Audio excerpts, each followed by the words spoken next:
And I turn the recording on, which I always forget to do.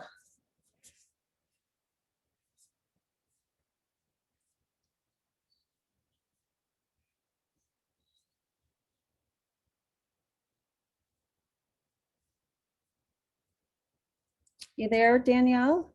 I really don't want to do this, but I will if I have to.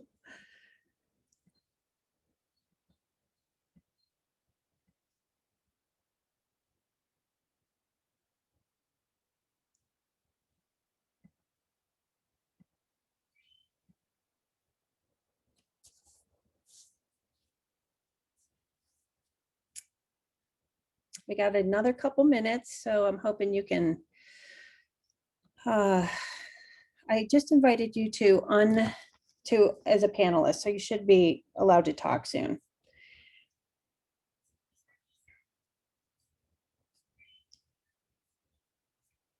But it'd be really nice if we could see you.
Okay, it's 11 o'clock. I am seeing 27 attendees, Esther. And I don't have a camera or microphone attached to this old computer, but of course it's okay to listen in. I'm going to try to keep the chat open so that I can watch the questions come in. Danielle is having some technical difficulties. Oh, there she is. Great. Okay. Hi. That was crazy. Do you have a you can click your camera at the bottom so that Okay. Awesome, nice yellow background. And I'm gonna kick off by inviting everybody who just joined us recently. There's 32 attendees so far, to go into the chat room and let us know where you're from. And in addition, tell us what kind of project you're working on, if it's fiction or nonfiction, where you're at in the process, just a couple brief words, sentences to check in with us so we kind of have an idea of who the audience is. We're imagining that it says unmute myself. I don't know what that's all about. We're imagining that a lot of you haven't published yet, and the reason you're here is because you are thinking about having your book edited, and we're so excited about that. Thank you to Bowker for putting a platform together for us to speak to you about editing, because it's a very, very, very important part of the whole publishing process, and better to do it on the front end before you've invested a bunch of money in runs and things like that. So let me share my screen. This is always another interesting, let's see if it'll happen situation. But we're getting better at Zoom. There we go. And we have a present option. Sweet. So I'm with Danielle Valentine today, who is our lead editor for the editing services. And here's a little bit of background about her. She graduated English language and literature degrees and moved to New York City. Of course, we're all publishing, everybody thinks is is based, but we know that in independent publishing, that isn't exactly true anymore. She worked at Tor Books for 2 years before returning to Michigan, where she was working as a freelance editor up until joining us a couple of years ago. And we want to go the other way. My background a little bit. I founded Forward Magazine in 1998 with 2 other women. We started Forward because we saw that a lot of trade publications were not paying any attention or as much attention as they should to the great books coming from the independent press community, which at that time was just beginning to explode. I have a couple of degrees and some publishing course background from the big publishing courses, NYU, Yale, and Stanford. I missed the Colorado one. I got to get to that one. I also have a side hustle called Children's Books USA, which helps represent some more mid-sized publishers at the Bologna Book Fair. And I have some background as well in agenting foreign rights for some indie presses. And I wanted to give you a little bit of information about what we're going to cover today. I don't expect that it's going to take an hour, so if you want to not worry about having lunch today, there will be time, I imagine. We're going to talk a little bit about why you should hire an editor, some common mistakes, types of editing. There's 2 or 3 different types of editing that you should be aware of. We're also going to go into a little bit of a deep dive on proofreading tips, a medium dive, not a deep dive on proofreading tips. Share some sample pages, not exactly of the writing that Danielle's worked on, but some of the comments and the Word files that you can sort of see how the process happens. And then we're also going to give you some tips on things to consider when hiring an editor.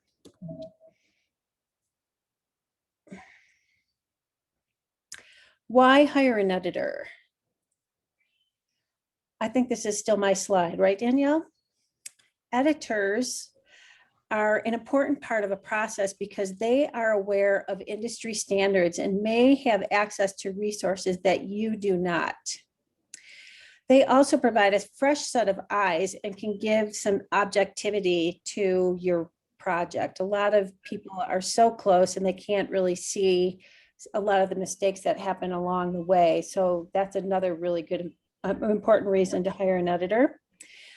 Editing software has its limits. I know we can see that a lot of people depend on editing software and it doesn't exactly work all of the time.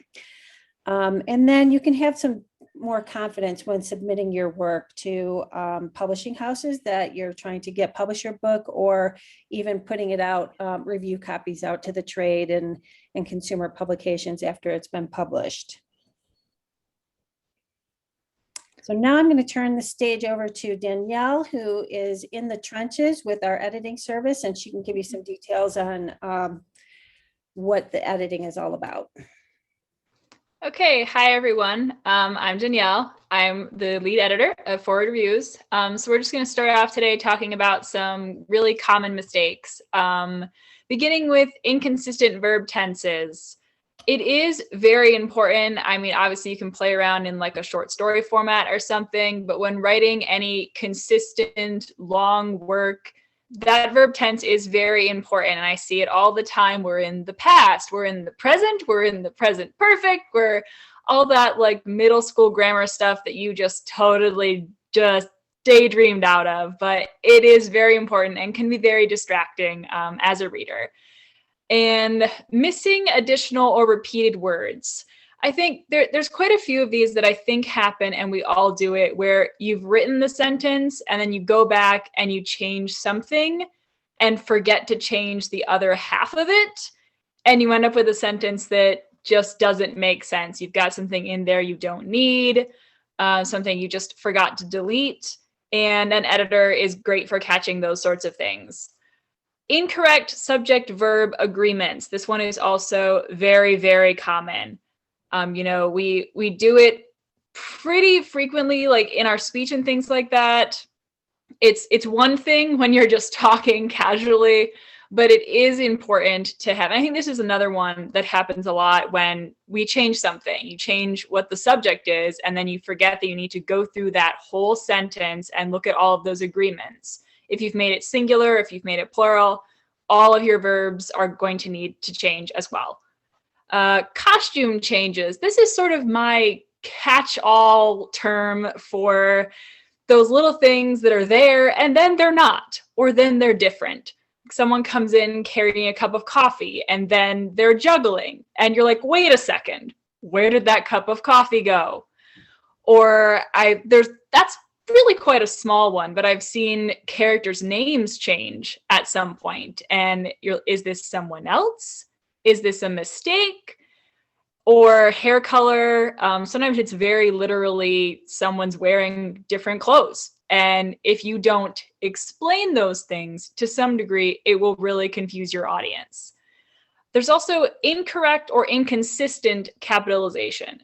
There are rules around what should or should not be capitalized, and some of them are very difficult to keep track of. And that's something that an editor would be able to help you with. But when this happens a lot when people are like making up their own organizations or countries or things like that, and they just don't know, like, should I or shouldn't I? And it ends up just not being consistent. And then dialogue and paragraph formatting.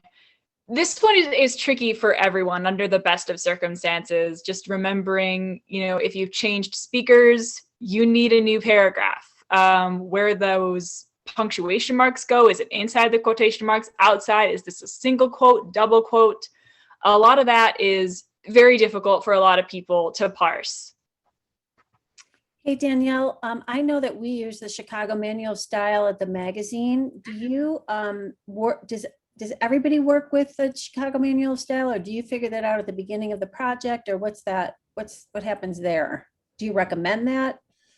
Everything, your traditional publishing, so anything you're publishing through a publishing house that's going to be fiction or literary nonfiction, is going to go through the Chicago Manual of Style and Webster's Dictionary. That is all that they are going to use. Obviously, there isn't really a style guide for something like poetry. And then when you get into different academia, they use specialized style guides for whatever that particular academic field is. But anything, all of your fiction or literary nonfiction, by which I mean like a memoir or something like that, is going to go through the Chicago Manual of Style, and the only dictionary they're going to be cross-checking that with is Webster's. So that's one of those resources that's something that an editor or any service like this is going to have that you might not, because you do have to pay for a lot of these things. And if you're just working on your book, it might not be worth it for you to shell out that monthly fee for the Chicago Manual of Style online, but someone who's doing this as a job probably already has that, and they can help you with that. Sweet, great. Okay, so this is just going to be a quick overview of the various types of editing. We're going to do developmental edit, copy edit, and proofreading. And then we're going to talk briefly about line editing, kind of as a subheading to copy editing. So developmental editing, this is a big picture sort of edit. Oops. You're going to be looking at things that they're more about the content. We're not necessarily at this point looking at whether it is grammatically correct or not.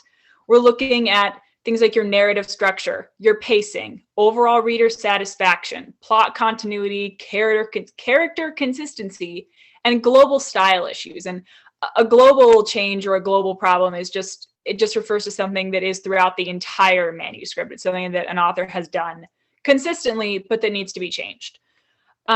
So at this stage, communication and collaboration is going to be something you want to work on in that relationship. And this is generally a longer relationship. And this is why it's best to do this early on in your manuscript. That's both so it can help you and so that your editor, a developmental editor, has something to do. This is a stage where you should be open to these bigger changes.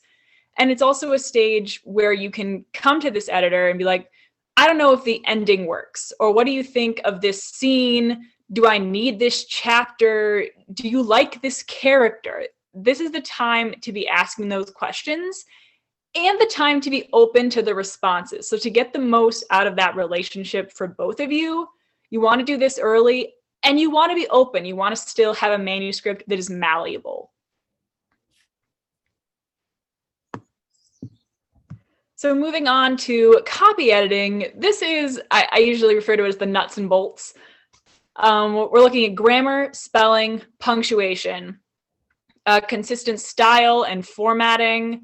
That's going to feed into a lot of like your verb tenses, or if someone's, double spacing or things like that. We just want to make sure that's consistent, or something like the Oxford comma, which isn't right, it isn't wrong, but you do need to be consistent. That's going to fall under a copy edit.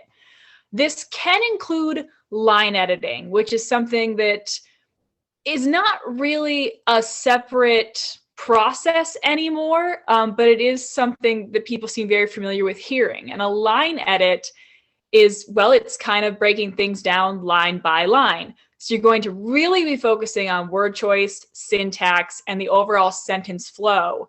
This would be folded into copy editing, but it's probably too specialized for it to be something that's going to be particularly helpful for you as a separate service for your manuscript. A lot of times nowadays, this is just folded into copy editing. And then this is something you want to get done. A copy edit is not the last stage. It's your like penultimate stage. You've got it done. You're not looking to make any of these big changes. You just want to know, is it right or is it wrong? There will be a little bit of creative input here still with things like, at this stage, there might be a little bit of fact checking or things like that that might impact the overall scheme of the manuscript. But this is predominantly something that's just going to be someone telling you if you've done it correctly. They're not going to be giving you any sort of creative input. Now, proofreading is the absolute last thing that you do, because it's not exactly skimming, but no one's taking a deep dive at the proofreading stage. This is a mechanical only edit. We're looking at just grammar, spelling, punctuation, and formatting. They're not going to be looking at any of your inconsistencies, character names changing, none of those things. They're not even going to be fact checking. You could change the room in which a scene is occurring halfway through, and your proofreader's not my problem. If it's grammatically correct, they're going to let it slide. This is really very rarely a separate service outside of going through a traditional publishing outlet, in which case a lot of these people are freelancers, and this last stage is farmed out to a proofreader who's going to take like a week with 700 pages and send it back. There should be at this stage very, very few edits that need to be made. This is basically just whatever the copy editor missed or whatever didn't get properly incorporated, like an italic that got carried away or stopped halfway through. Things like that are what a proofreader is going to catch. It's still important, but these days it's really more often folded in, or something that you as an author would do at the very end before submitting yourself. Oops. Okay, so keeping in mind that this might be something that you would be doing on your own, we put together a few tips and tricks. Take your time. This is really the most important thing, and it kind of feeds into all the other ones. If you think you're going to find everything on the first read, you're wrong. You're just wrong. It's not possible. I know when I'm doing a developmental edit, we sort of fold copy editing. We include that rather in the developmental edit.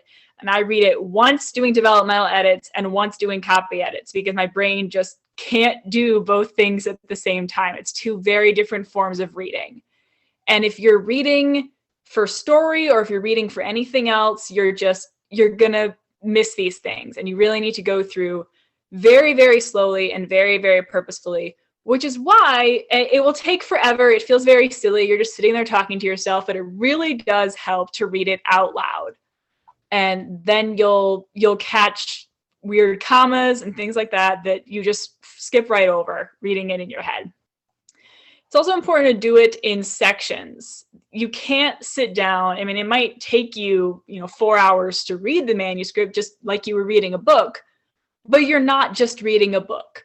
This is going to be work. There's going to be some brain fatigue involved. So take breaks, drink some water, all that usual stuff that someone would tell you to do if you were looking at this as a job. And then highlight your common errors. If you know that you have a problem with this or that, be on the lookout for those things. Make sure if you have like one particular word or something that you're dealing with, or a character name that's been giving you some trouble, maybe a world or a country or a language or something that you made up that you've had trouble being consistent with, just like Control F and look through every single one of those. The proofreading process can be very, very tedious, but so long as you take it in stride, it's really going to make a huge difference at the end, especially if you're not doing some of these other things. If you've skipped the copy edit because you think you can do it yourself or whatever, you're going to need to take your time with this. And it could be very, very overwhelming, which is why it's always good to farm out some of those earlier stages to someone else.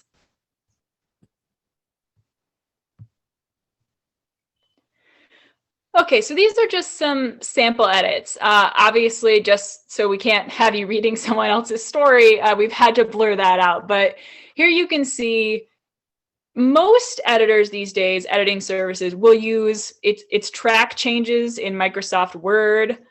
In Google, it's suggestion mode. It's just up there in the top right corner. It's suggesting, editing, and viewing. But any changes that you make, or in this case that your editor makes, they don't actually get incorporated into the manuscript until they are approved or rejected by the author. So as you can see on the right there, this is what ours looks like. We always export things as a docx file or a Word document, so it would appear to clients as it does in Microsoft Word. But just for accessibility of switching between devices and sending it out to different people, we do most of the actual work in Google Docs. So this is what the Google Docs suggestion mode looks like. As you can see, a lot of those changes are copy editing changes. We're looking at verb tenses, we're adding commas, things like that. Where you're going to get into what a developmental edit would do is in those comments. And the comments are, it's really, really tiny for me, but I think, yes. Okay, so this one is just referring to a character who seems to supposed to have disappeared, but they're never said to have disappeared. And then, if my memory serves, we start talking about them. And so probably don't want to be doing that while they're still in the room. That's something a developmental edit would catch. A copy edit is going to be less concerned. And then we have another one for you, just very similar thing. But this way, as you can see, and again, we've had to blur it out, but the yellow highlighting, that's where your comments are going to be. So anything that's highlighted yellow, if you click on that, it will pull up that comment. In this case, just a little fact check / continuity. Don't know exactly what you call it, but that's a developmental edit change. And a lot of the other ones are looking at, I think that was mostly verb tenses. So you would get this back and it would be the Word version of this, but all of those changes would be on the side and you would have to go through them individually and say, yeah, I'm okay with that. And then you click that little check mark. And if you're not okay with it, then you hit the little X. I think in Word, it actually does say approve and reject because they're fancy like that. But you have to go through them all. And that is something that you'd want to discuss with your editor. It would be somewhat odd for them to be going through and just changing it and not using some sort of feature like that. But that is certainly something you want to be sure of one way or the other when you're giving that manuscript over, as to whether they will be using some sort of track changes feature or whether they're just going to give you something back and you don't really know for sure what they did or did not change.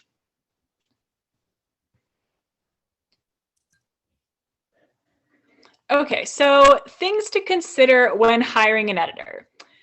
Do they have experience? This sort of feeds in the next one of, are they familiar with your genre? Now, obviously this is going to be less important in a copy editing situation than it is in a developmental editing situation. You want to choose a developmental editor with a bit more care. This is someone you want to have some familiarity with your genre, either as an editor or as a reader. You want them to know, especially if you're asking questions, especially if you're wondering, is this a little too mature for a YA novel? You don't want someone who only reads horror. That's not going to be particularly helpful. So you want to be asking those sorts of questions. And then, do they have experience in whatever kind of edit you want? If you're looking for just a copy edit, it's less of an issue as to what genre they do or do not have experience in, because it's about the rules. And that doesn't really change whether you're looking at a romance or a thriller. But in a developmental editor, you want to know, do they have experience with developmental editing? Because a copy edit, someone who can copy edit does not necessarily translate to someone who can do a developmental edit. And this is why, when we think that, oh, I can do it myself, like I know grammar, I know what is a good idea for this book, or I know what makes an ending successful, or you don't necessarily know. The skill sets are not interchangeable. And so it's important to have that conversation with anyone you're considering handing your manuscript over to. This is also important for, will they use a style guide? And that's another thing that sort of puts a filter between what you as an author may or may not know or be capable of. Because you do have to have a familiarity with the Chicago Manual of Style. And you need someone really who has access to those resources. They need to have access to the Chicago Manual online. It's just an incredible resource. There's frequently asked questions. There's a forum where everyone just fights about grammar, but it's very, very helpful. And you need to know if they're going to use the correct style guide for where you're going to be submitting this. Otherwise, you've just basically paid someone to mess it up. What sort of technology do they use? This is becoming less and less of an issue just because we can export things in so many different file formats. But if you're used to working in only Pages, for instance, then if someone sends you back a Google Doc, you're not really going to know what to do with that. So you want to be sure that you know how the technology works. And maybe that just means asking questions, but you want to know, like, how do I pull up that comment? What does the highlighting mean? Why are all these letters red? Like, what does it mean? You want to have those conversations. How will they deliver feedback? This is, a lot of it's just, will they use track changers or not? But there's something that we offer, and we do it for both copy editing and developmental editing, and it's our summary comments. And this, I think, is possibly even more important than the page-by-page manuscript edit in a lot of cases, because it's where the editor gets the chance to, I've read the whole thing, here are my overall impressions. And going through just the comments, they're talking about specific sections of your manuscript. And they don't always get an opportunity to give you that, here's my overall impression. So is your editor going to give you something like that? If you're looking for something like that, that's something to ask for, especially in a developmental editing relationship. Don't be afraid to ask for specific feedback. Like, that is what they are there for. They want to help you. They just need to know how. So if you have concerns or questions, just ask them, hey, be on the lookout for this. How will they determine what type of edit is needed?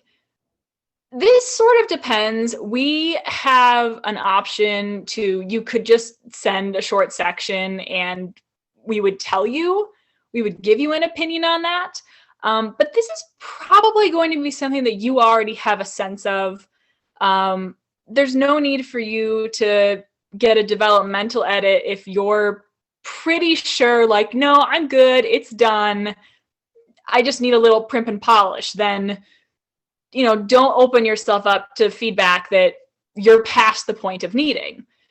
And if you do have some of those big picture questions, then a copy edit probably isn't going to fully satisfy what you're hoping to get out of that edit. And then what will their cost be? This is, these are always awkward conversations. We have a handy dandy little calculator that allows you to put your word count in and then see what the rate would be. But especially with freelance editors, you want to have the conversation up front. You want to send them your manuscript and you want to be clear, because a lot of times, it will depend. They might have a flat rate for however many words, and then they get in there and there's more to do, or maybe there's less to do, or maybe it's not about the word count so much as it is the density of the material. So you want to send it off, have that conversation, give them a chance to look it over, and then have them give you a quote right up front, and then you decide whether you're comfortable with it or not. But it's certainly something that you don't want to just see, oh, they have a flat rate of this, and then just assume that's going to be true for you, because that can change. And we've certainly have that. We have a little disclaimer that for longer manuscripts, it may take longer. And that's another thing as well. How quickly are you going to get this back?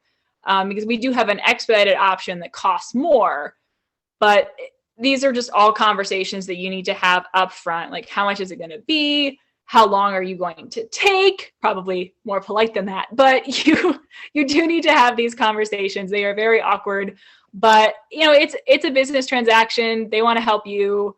So yeah, just be open to having those conversations and to building that relationship. Well, I'll jump back in here and give people a little bit of backstory about why we started the editing service. And I'm just going to say, woo, I'm so glad you showed up because I could not have shared the kind of insider notes that you did. So thank you very much for that, Danielle. Awesome. We started the editing service at, Forward started in 1998, and our mission statement has always been to sort of level the playing field for independent presses. And so our advertising rates aren't expensive in the magazine. We have a fee for review service. If you don't get in, if your book doesn't get chosen in the magazine, there's an option for you to still get a review. Just anything we could do to let indie authors and publishers have the same access to really professional services that the bigger houses were providing that they couldn't access. So when we started seeing the increased number of books coming from indie publishers and author publishers, we were also seeing some of the quality of the writing going down. And that is really, you should know that we get up to 1,500 books a month submitted to our offices for review consideration. And I don't mean to be brutally honest like this, but I think it's a fact that you should know. It's probably true at a lot of trade magazines. We're looking for reasons to say no to your book because that's how many titles we're getting in.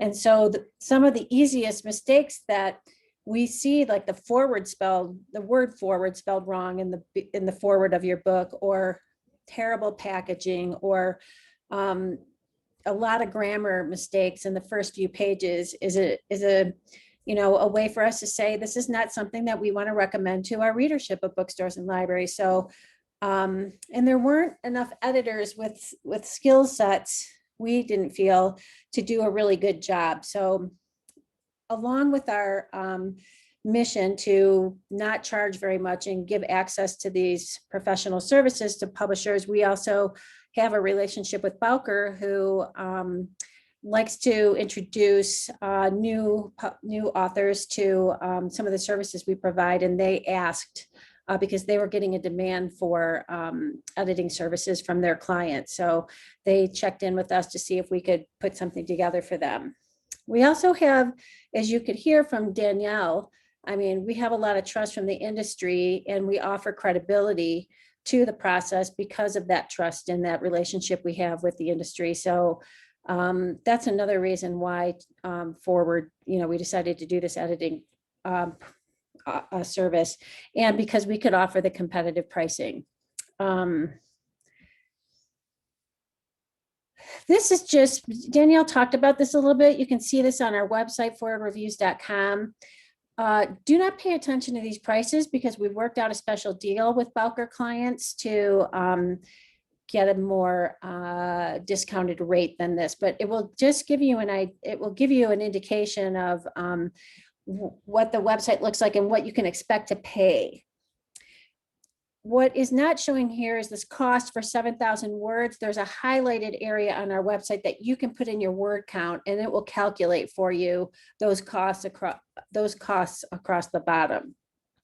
And again, the developmental editing is a little bit more expensive, and the expediting is a little bit more expensive, but it includes everything. And the copy editing, not so much, as Danielle so nicely explained to us. Hey, Danielle, because I'm doing this share presentation, can you check the chat and see if there's any questions that we can address for clients? Because I can't access that while I'm screen sharing, and I said I could at the beginning. I apologize for that. Yeah, sure. So far, we've just got the popular question, which I'm quoting, that's what it says. Will we get a link to view again later? Yes, you will. Bowker is going to send the link after this is over with. Anything else? Nope, not so far. Okay. Well, we put a little summary together for you guys to think about in closing, and that is, after doing your own self-editing, this first step in the process is to determine the level of editing your manuscript needs. And hopefully today's presentation gave you an idea of the depth and breadth of each one of those three that we explained. There's several different types, and so some of your manuscripts might only need a proofreading, or generally that's not true. You at least need a copy edit. And I can't explain to you how important it is that you make investments with professional services like design, like packaging, like editing before your book goes to press, because you are competing with the big dogs and they've already got all that in place. And so if you don't want to get cut out of the system, you have to spend the money, invest the money, I should say, on these really critical basic elements to having a successful project. And we want you to be proud of what you've done as well. And once you've done taken advantage of some editing services, I think you will. Okay, and we've got a few more questions. Okay. I'll go through the ones I can answer. I think the screen grab of the pricing, we did sort of have to type this in. I think we did miss a zero, and that is supposed to be 70,000 words. But again, that is on the website, and you can input that count and it will do all of that automatically. So that's probably, if you do have a question about how much would my particular book cost, that's the best way to do it. That's a pretty important zero to be missing. Sorry about that. All those copy and paste errors, we're gonna write it. Ask my editors to look over this, and what happens? See how important it is? We don't do math. That's not why we do this. And then a couple more. We have, does our platform allow us to choose genre editors? You can't exactly choose. I don't think you'll quite frequently, with a situation like this, have an opportunity to like flip through everyone's like personal bios. We're not exactly matchmaking, but you could certainly ask, do you want someone who's experienced in this? Do you have someone who's experienced in this? Or there are a lot of freelancing websites and things like that you can browse that will have people who are very upfront about what they do or do not specialize in, if that's something that's very important to you. But like I said, for a copy edit, less important. And you probably want to go with someone with a reputation, a name that's going to be recognized, rather than someone off of Fiverr. Not that we don't love Fiverr, but it's just less important for a copy edit. Should I have my manuscript copyrighted before the editing? That's not necessary. It makes no difference as far as the manuscript is concerned. Sometimes people have it, sometimes they don't. You can just copy and paste the like usual verbiage and put X's for your ISBN if you want. But that's not something that someone is going to be copy editing or editing. So a copyright is really not necessary. Does developmental editing include book formatting and packaging? No. We get that question a lot. It's simply not something, there's special software necessary for interior design, or typesetting are the two terms that would most be associated with that. And it's just not something that we offer, so we don't have that software.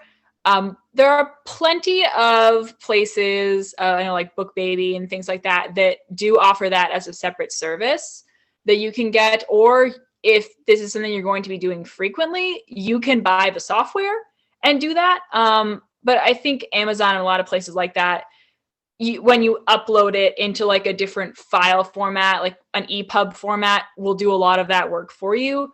But if you have specific needs, especially with images, inserting images is a nightmare in any word processor. It's just a disaster. So you really do want to get someone with some sort of design software who can do that and get it set up just the way you want. But no, that would not be included in a developmental edit. Not from us, and really not from anywhere. You're looking for interior design, interior formatting, typesetting. Those are the kinds of words that you're looking for when you're looking for that. And then we have a question, what about your recommendations to publishers, which I think is probably better handled by Victoria. Recommendations to publishers about what? I assume that's about where our reviews go, how they end up on the lists and all of that.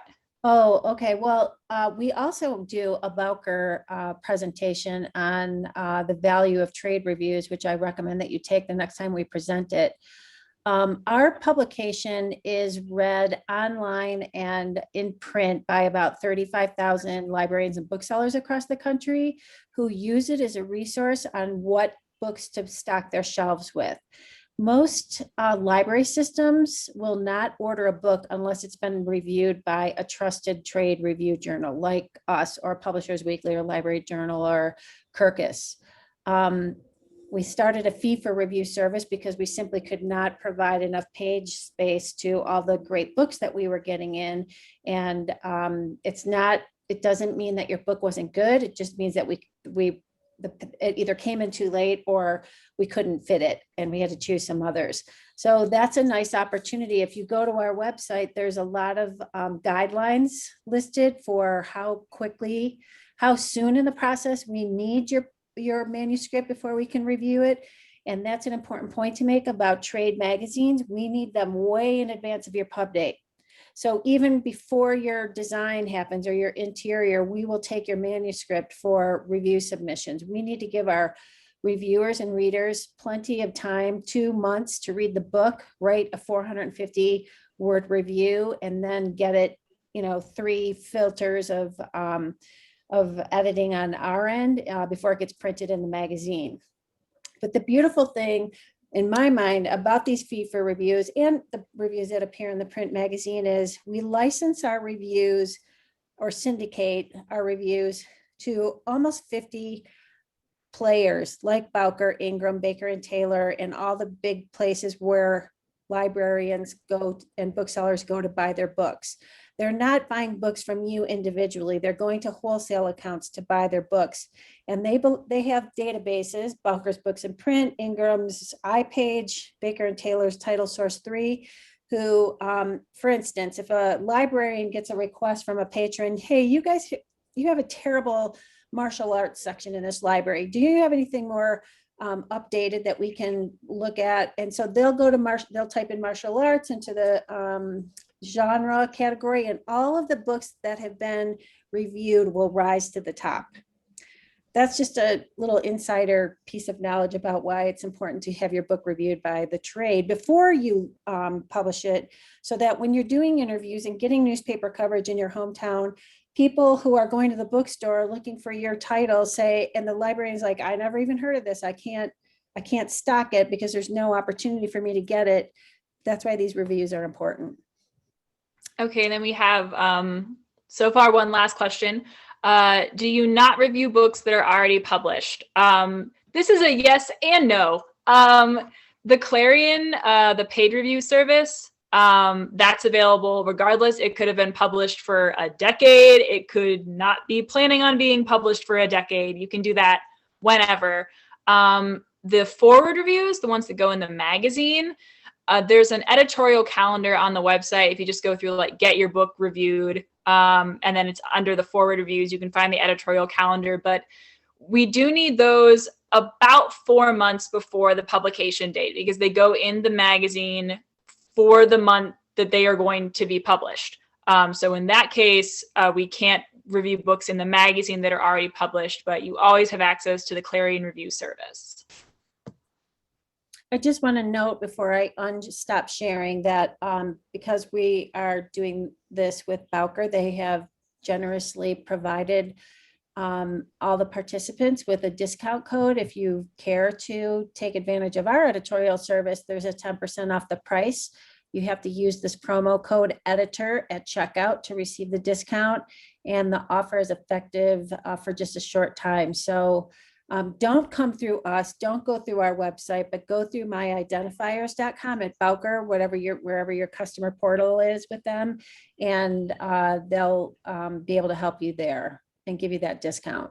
Plus, on top of the already discounted prices that the rates that we provide them. So that's a pretty good deal. We've just one last quick question. Is the IBPA discount the same? I don't actually know that. I don't know if we have an IBPA discount on editing services yet, because it's a new membership. I'll have to get back with you on that. But you can try. I mean, you can go to our website, put the IBPA code in, and see what the discount is. I just hate for you to go to another place after Bowker helped us put this presentation on, but I don't believe that they're going to be as low as Bowker. We're giving them a wholesaler discount, which is significantly steeper than what we do with trade association. So I don't have the exact number. I apologize for that. And also for my bedroom view here, I didn't have the technology yellow screen that Danielle had. I have a yellow wall, so I'm pretty low tech. Oh, that's what you did. Okay. Well, great. If there's not any other questions, either contact Danielle or I with the email addresses that I shared earlier. Bowker is another great resource for you. This video has been recorded. Yay, that's another thing that takes me a while to learn. And I will share the recording with my contacts, my friends at Bowker, and you should be able to access it afterwards. So on that note, have a great holiday weekend. Thanks for coming in to join us, and great best of luck with your projects. Thanks. Thank you.